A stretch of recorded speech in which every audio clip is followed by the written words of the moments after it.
impede que as pessoas se agrupem baseadas em determinadas características que podem ser fatores de confusão. Tá? Imagina que, sei lá, pertencer a determinado time de futebol, a determinado partido político possa ter alguma influência no desfecho de saúde. Tá? Bom, se eu deixar as pessoas se agregarem por afinidades, os grupos vão ser diferentes entre si. Então o sorteio é muito importante.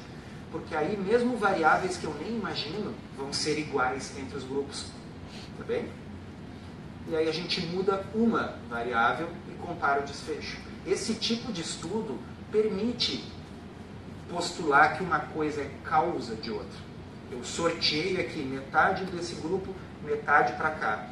Esse grupo aqui vai mudar a dieta, esse não vai. Se daqui a 2 anos esse grupo aqui tiver melhor do que aquele, bom, então é a dieta, foi a única coisa que eu mudei, o resto é tudo igual porque foi sorteado. Bem. E por fim, assim, ó, existem alguns desfechos que são mais importantes do que outros. Tá? Por exemplo, um desfecho concreto é aquilo que realmente interessa para o paciente.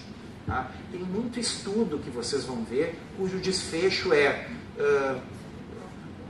mudou determinado exame de sangue, ou mudou a síntese proteica no músculo, né, nos estudos que o Rafa vai falar para vocês da parte de atividade física. Determinado atividade física ou determinada dieta mudou alguma coisa numa biópsia de músculo. Isso não interessa. Na realidade, o cara que está fazendo uma atividade física, se ele tiver um aumento da massa muscular, bom, isso interessa. Se ele tiver perdido gordura, isso interessa. Agora, se mudou um determinado proteína na biópsia do músculo, isso é um desfecho secundário. Tá bem? Então, o desfecho concreto é coisas como morte, infarto, cegueira, amputação, perda de peso, um desfecho concreto. Tá? Enquanto que desfechos substitutos são coisas como exames de sangue. Que a gente só se interessa pelo colesterol porque a gente imagina que ele aumente ou diminua o risco daquelas coisas lá. Mas é muito mais importante um estudo científico que mede isto aqui do que um que mede exames. Tá bem? Por que eu estou dizendo isso? Porque vocês vão ver que às vezes os estudos são incongruentes. Determinado estudo mostra que uma determinada dieta muda um exame de sangue, mas o que importa, que é o desfecho concreto, não muda. Bom,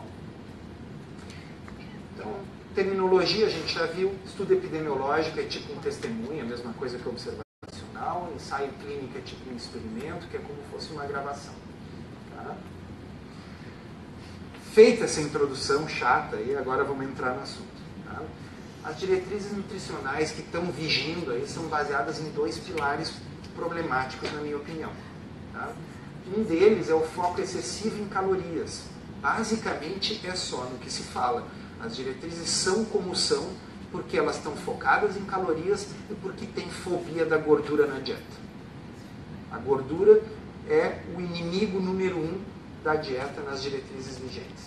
Tá? Então aquela pirâmide alimentar é baseada nesses 2 pilares. Tá? Eu sempre chamo a atenção das pessoas e vocês podem olhar, eu não escolhi essa aqui, eu escolhi essa porque me dá raiva que isso esteja nos livros infantis. Tá? Mas assim, a original é assim, o peixe está lá em cima. E a pergunta é, o peixe não é um negócio saudável? O peixe não deveria estar mais aqui embaixo? Por que, que o peixe está lá em cima? E eu respondo para vocês, é porque peixe tem gordura. Tá? Então, assim, a fobia da gordura é sim um dos pilares disso aqui. Por que está escrito farinha naquele pacote? Alguém imagina que um pacote de farinha seja uma coisa que deveria estar na base da alimentação humana? É que farinha não tem gordura. Entendeu? Basicamente, esse é o critério de estratificação aqui. Tá? E tudo que for consumido aqui tem que ser com baixa caloria. É assim que foi construída a coisa. Então vamos ver um pouquinho essa questão do foco em calorias. Para mim isso aqui é o pecado original da nutrição. Quem escuta os podcasts, né, quem não escuta ainda, é só colocar no Spotify, Tribo Forte. Tá? Então os podcasts da Tribo Forte. Terça-feira da semana que vem a gente vai discutir uma notícia que saiu nesta semana agora. Um novo dispositivo para emagrecer foi aprovado pelo FDA. Tá? O dispositivo, vocês vão rir, mas é verdade. O dispositivo é um negócio que se enfia em cada narina, que permite que a pessoa respire. mas não permite que ela sinta o cheiro. Tá? Porque se a pessoa não sentir o cheiro, ela vai comer menos, tá certo? Então é o foco primário no balanço calórico. O problema é simplesmente comer demais. Não se presta atenção na qualidade do que se come, e só na quantidade. Tá? Bom, a gente não controla conscientemente nenhuma outra função vegetativa, a respiração, frequência cardíaca, a temperatura do corpo. Eu não preciso botar um termômetro e medir minha temperatura para decidir se eu preciso colocar ou tirar um casaco. Por que eu deveria ter que contar calorias? Tá? Então, esse é o problema primário. Tá? A sabedoria convencional, essa que se fala por aí, é que o balanço calórico é a única coisa que importa. Então, se o balanço calórico é a única coisa que importa, então eu tenho que enfiar um negócio no nariz para me sentir menos fome, tá certo? Eu tenho que comer menos, eu tenho que fazer mais exercício. Tá? Toda essa bioquímica que se aprende aí na faculdade, isso aqui não tem importância nenhuma, porque só importa quantas calorias entram e quantas saem. Essa é a alegação. Bom, o pessoal diz assim, ó, não dá para negar as leis da termodinâmica, e é verdade. Né? Seria meio crazy eu chegar para vocês e dizer que balanço calórico não tem nenhuma importância. Tá?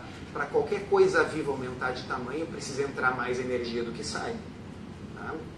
Isso é uma coisa óbvia, mas isso é uma coisa inútil do ponto de vista explicativo. O que eu quero dizer com isso? Então, eu vou fazer uma analogia para vocês. Tá? Aqui eu tenho um estádio cheio, lotado, cheio de gente. E aqui eu tenho um estádio bem vazio. Tá? Se eu fosse usar a explicação do balanço calórico, seria assim, ó, por que o estádio está cheio? Porque tem mais pessoas entrando do que saindo. Né? Se eu desse essa resposta para alguém, a pessoa ia ficar irritada. Dizer assim, não é isso que eu perguntei. Porque, obviamente, isso aqui é apenas uma coisa descritiva. Isso não explica o porquê. Isso explica só o como. Para qualquer estádio estar cheio, tem que ter mais gente entrando do que saindo. Tá? Então, vamos tentar de novo, mas agora com uma explicação diferente. Tá? Aqui é uma final do campeonato e aqui é um treino. Aí a pessoa entende o porquê. Tá certo? Bom, obviamente, há um interesse maior aqui, enfim. Então, para vocês entenderem o que eu quero dizer, o balanço calórico ele é simplesmente descritivo, mas ele não dá a causa. E se eu não tenho a causa, eu não tenho como intervir. Se eu quiser que esse estádio fique cheio, não basta eu saber que tem que entrar mais pessoas do que saem. Eu tenho que dar um motivo para elas entrarem. Tá certo? Balanço calórico positivo ocorre em uma série de situações, não apenas no engordar. Tá? O crescimento implica balanço calórico positivo. Ou alguém acha que esse aumento de tamanho aqui não foi pela boca? Tá? Este tipo de crescimento também ocorre com balanço calórico positivo. Ele, com certeza comeu mais do que ele gastou nesse período. E nessa situação também, tá? Aqui ela estava com 14 semanas, aqui ela tem 38 semanas. Ela com certeza comeu mais do que ela gastou do ponto de vista calórico nesse período. Agora, alguém tentaria explicar esses três fenômenos pelo balanço calórico, especificamente o balanço calórico como sendo a causa? Tá? Olha lá, em todas essas situações, comer mais do que se gastava era uma condição necessária. Tá? Mas em todos esses exemplos era compensatório. Eu vou ler essa frase para vocês porque ela é importante. Ó. Em todos os exemplos, comer a mais era compensatório, a fim de repor as calorias que haviam sido particionadas para outros tecidos, para o crescimento, para os músculos ou para o bebê. Tá? Então, da mesma forma que eu não posso afirmar que uma criança cresce porque ela come demais, obviamente a causa é o hormônio do crescimento. E se não houvesse esse hormônio do crescimento, a gente teria o quê? O nanismo, né? Pode comer quanto quiser, não vai crescer se não tiver isso aqui. Da mesma forma que o fisiculturista ele não vai ficar forte daquele jeito porque ele come demais. Obviamente eu tenho que ter um fenômeno hormonal. E aqui, eu não, naquele caso, provavelmente eram esteroides sintéticos, mas eu poderia ter simplesmente a produção hormonal desencadeada pela atividade física. Mas o que eu quero dizer é que a causa não foi comer. Da mesma forma que eu não vou dizer que uma gestante produz um bebê porque ela come demais, eu acho que ninguém acredita nisso, tá certo? É evidente que a causa não é o comer demais. Eu não posso dizer que o obeso é obeso porque ele come demais. Tá? É a mesma lógica. Tá? Comer demais é requerido para qualquer tipo de crescimento. Tá? É uma condição necessária, mas não é necessariamente a causa. Querem um exemplo? Se eu der prednisona, um corticoide, todos os dias para um paciente, ele vai engordar. Tá? Mas o comprimido prednisona não tem calorias. Tá? Obviamente aquilo ali está particionando as calorias para o tecido adiposo. A pessoa vai acabar comendo mais para compensar esse particionamento, assim como ocorre na gestação, assim como ocorre no crescimento. Tá? Em mamíferos, todo tipo de crescimento é mediado por hormônios. Então a pergunta é, qual seria a causa hormonal da obesidade? Claro, é uma simplificação. Eu não vou dizer que o que eu vou falar agora é a única causa possível do ganho de peso, mas é só para a gente pensar fora da caixinha, não pensar que é simplesmente comer demais. Tá? Então a insulina, por exemplo, é um grande regulador do tecido adiposo, porque no fim nos importa saber o comportamento disso aqui, do adipócito, da célula de gordura. Porque é ela que vai ganhar gordura ou é ela que vai perder gordura. Essa é a unidade que nos interessa. Quando eu como carboidratos, e não interessa se tem 1 grão ou 12 grãos, vai tudo virar glicose. Tá? Que veja, o pão de 12 grãos não entra no sangue. Tá? A glicose vai estimular a produção de insulina, a gente sabe. Tá?